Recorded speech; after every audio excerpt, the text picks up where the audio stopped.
Stories have been around for ages and ages, and lots of traditional literature are stories that began by people passing them down from generation to generation.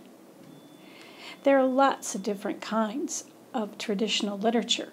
Let me tell you about some of them. Fairy tales, that's me. I'm Kate. Of Kate and the Beanstalk? I know you're thinking about Jack, but I'm a different version. Well, in fairy tales, you might run into monsters and magic and sometimes talking animals. Let's make sure this monster gets away. I threw out those magic beans, and that's how I got up to his castle, up the top of the beanstalk. Monsters, magic, sometimes talking animals, that's fairy tales. Poof!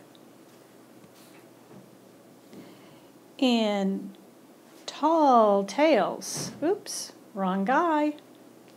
In tall tales,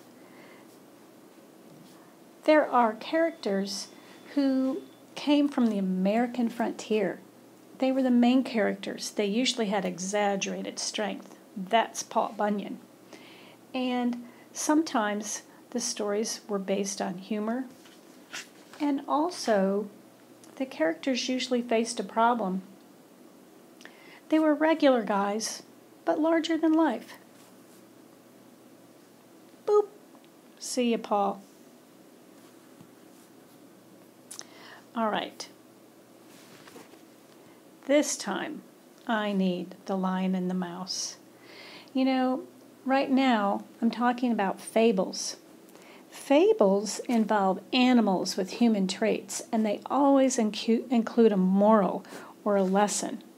Do you know what the moral or the lesson is in The Lion and the Mouse? See if you can figure it out. Finally, there are myths. That's Zeus and all of his legends.